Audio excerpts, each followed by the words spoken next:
Angeles, April 24th, 1931. Chosin Reservoir, it was 40 and 50 below zero. Plus we were fighting these goddamn Chinese everywhere. And that was a 2-week battle fighting our way out of there. So I get on the phone and I get the pilot that's flying and just dumped him. And I tell him, we need Tootsie Rolls. Tootsie Rolls was our code name for mortar ammunition. And about an hour later, he comes flying back, starts kicking out crates with parachutes on it. We figure we'll finally get in our mortar ammunition and start opening them up with a bunch of Tootsie Rolls. At the time, this was a blessing in disguise, which we did not know it. That was pure energy. Could we really get something to eat? Otherwise, we existed on these things. And they saved our life. If we hadn't have been Marines, we'd have never fought our way out of there, and that's the only way we did. And I'm so proud to be a Marine, and I'm still a Marine.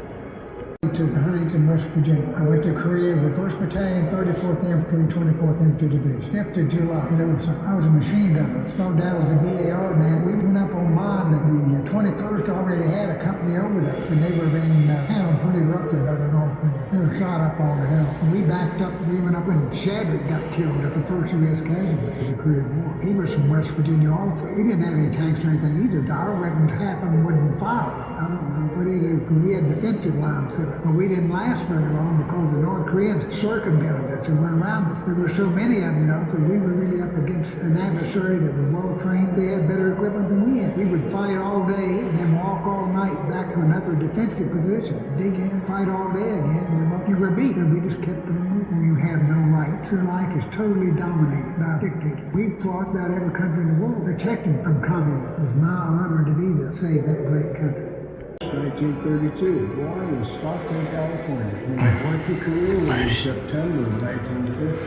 My unit was George Company, 31st Regiment, 7th Division. Probably hundreds of the Chinese that were out there in front, and they just mowed them down from the machine gun. And they were just, the live ones were just coming over the ones that were already dead. One of my buddies was saying, he says, either fight or die. And there was some hand-to-hand combat, and there were quite a few deaths.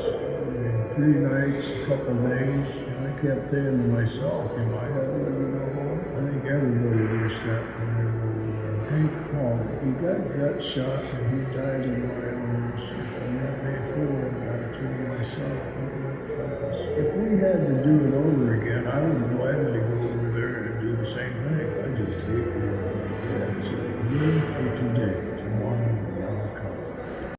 I was activated in the 28th of July, and I made Incheon around the 18th of September. I didn't go in until around 3 days later. Then we kept moving up. Eventually we got to Seoul. When we got into Seoul, it was on fire because the 1st and the 5th Marines, they were there already, and the place was burning. And we looked around, and there wasn't much there.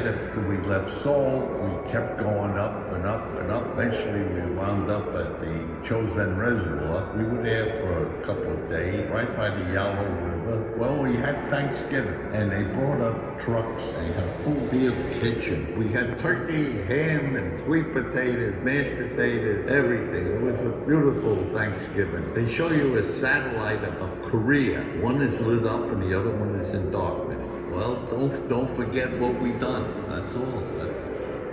23rd of May, 1927. When I joined the Corps, we landed at Wonsan. We had started working our way north, so we dug in, got 2 holes prepared for what was coming, and it was getting cold. But I told them, in this foxhole, I want one guy awake at all times. The other guy can sleep 2 hours, but no more. But our platoon sergeant showed us where one guy who was supposed to be awake, standing up, was froze to death. And the guy in the sleeping bag that he was supposed to woke up was froze to death in his sleeping bag. And we just got out of the road and pop, that flare went off. And all those Chinese coming down out of there, and so they started blowing horns and anything to make a racket. And they started running down there, but by then I said, let them have it from left to right. So we started, all 4 of us, from left to right, and our weapons worked. So initially we had them in the crossfire. Everybody was firing until the flare would burn out, and you didn't hear it anymore because they were dead. It was my honor to serve. I've had a number of people thank me for service, and I wish more people could have lived it as long as I had.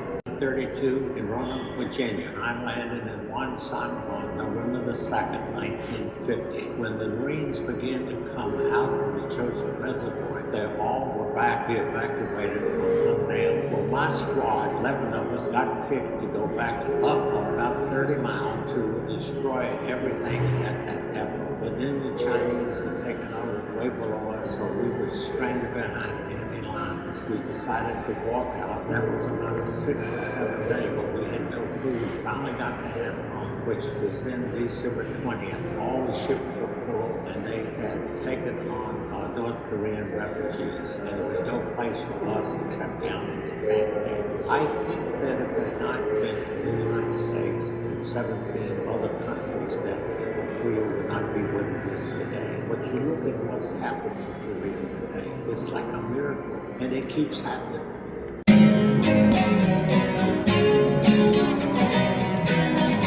Thank you.